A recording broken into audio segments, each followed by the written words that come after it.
Well, Eduardo, I have to thank you so much for so many things, for joining me on this trip down, for teaching me about gaming and technological things that I have no idea about. He's got an incredible future ahead, and I think I discovered that more on the train in the last 3.5 hours coming here than I did knowing him for 4 years at Vanguard. He referred to somebody as a Renaissance man as we were making our trip, and I think he's got the makings of a Renaissance man. So,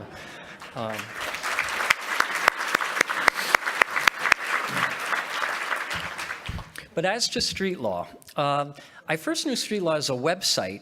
Actually. It wasn't street law, but it was landmarkcases.org. And a colleague had directed me there for what she was sure would give me everything I needed to teach the Dred Scott case. And boy, was she right, especially given that I didn't really know much about the law at that point. And so in a sense, it was the beginning of my legal education, as well as the beginning of a professional partnership that's really grown deeper and stronger over these years.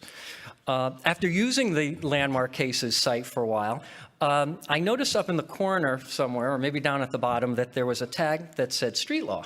And I thought, I wonder what else they've got. Well, I'd had enough legal education under my belt by then that I figured it's going to be a pretty big coup if I can get into the Supreme Court Summer Institute for Teachers. This was 2013. And I quickly organized my application and then started to wait and wait and wait. And I did get what I was hoping for. And I actually still remember where I was when I got the email and how excited I felt to have been accepted. And that's a very sincere feeling that I had. Upon the event, I was not disappointed. It was really evident right away that among the professional development opportunities for teachers, the Summer Institute is really unmatched in its rigor, and I've been through a lot of professional development. What it's also unmatched in is its access to the individuals and groups who are at the heart of our judicial system, people like Jennifer Lowe and her group at the Supreme Court Historical Society, who take care of me as a member now, thanks to the Supreme Court Summer Institute. What's also unmatched, though, is the integrity with which street law is run. All their programs and resources really are created and delivered with integrity, professionalism, and attention to detail. But I confess I confess being partial to my first love, which is the Summer Institute, which I consider the crown jewel of street law. How does this all translate to students, though, people like Eduardo? Well, I told you I use landmark case materials, but there are a lot of other places you can go for the kind of information you find there. What's invaluable, and really, as far as I can tell, unique about street law's materials is that many of them are differentiated for a range of reading and learning levels. This cannot be underestimated, especially in our diverse society today.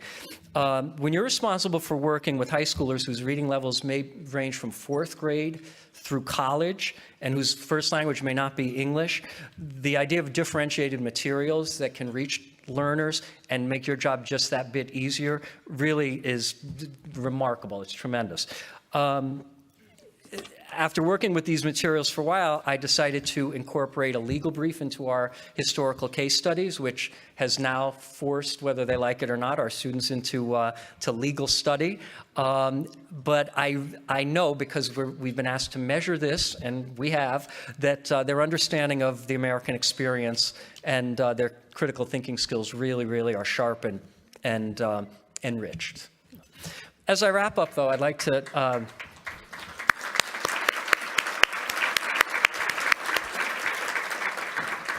I'd like to go back to 2013 for a moment, and you may recall that year was a notoriously active one, highly publicized for the court, and by luck, the day that we visited the court during our Summer Institute happened to appear in the first pages in a very colorful way in the telling of the story of the notorious RBG.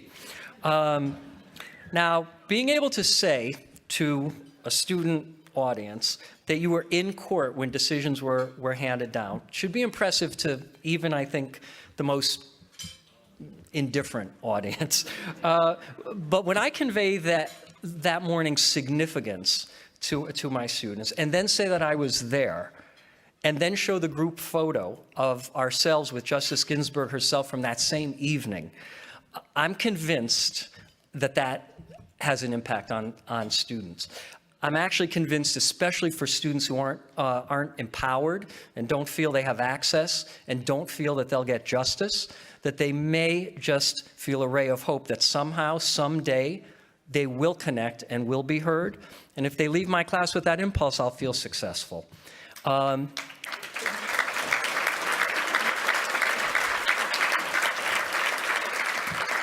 Street law really plays a great part in my success, as I think you can tell, and it empowers me to empower my students, and for that, I really am extraordinarily proud and grateful. Thank you.